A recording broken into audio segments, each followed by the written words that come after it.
இந்த சிப்பை வந்து எப்படி நம்ம தரம் பிரிக்கிறோம் அப்படின்னா, அதெல்லாம் வந்து 9 nanometre chip, 5 nanometre chip, 3 nanometre chip, 2 nanometre சிப்னு. அதெல்லாம் ஒண்ணும் இல்ல. என்னன்னா, அந்த சிலிக்கான் சில்லுகள்ல நம்ம பண்ணக்கூடியதுல எவ்வளவு எவ்வளவு சின்ன சைஸுக்கு அதை சுருக்கிக் கொண்டே போவது அப்படிங்கிறது.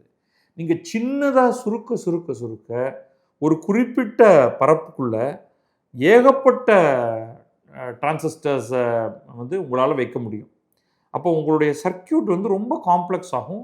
நிறைய செயல்களை மிகச் குறுகிய அந்த இடத்துக்குள்ள அதால செய்ய முடியும். ஏஎஸ்எம்எல் போன்ற நிறுவனம், ஏஎஸ்எம்எல் மட்டும் தான் ரொம்ப இந்த சின்ன சைஸ் அந்த 5 நானோமீட்டர், 3 நானோமீட்டர் போன்ற சைஸ்ல சிப்பை உருவாக்கக்கூடியதற்கு தேவையான அல்ட்ரா வயலட் லித்தோகிராஃபி மெஷின் அப்படின்னு சொல்லுவாங்க.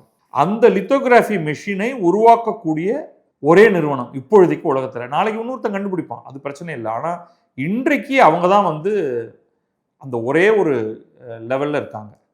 அப்படிப்பட்ட ஒரு நிறுவனத்தோட இந்தியாவின் டாடா எலக்ட்ரானிக்ஸ் ஒரு ஒப்பந்தம் செய்து கொண்டிருக்கிறது என்றால், அதற்கு 2 நாடுகளுடைய பிரதமர்களும் அதை என்டார்ஸ் பண்ணணும். அவர்களுடைய முன்முயற்சியில தான் இந்தியா மாதிரியான ஒரு நாட்டுக்கு இந்த தொழில்நுட்பம் சொந்தமாக தயாரிப்பது என்பது ரொம்ப ரொம்ப கஷ்டம்.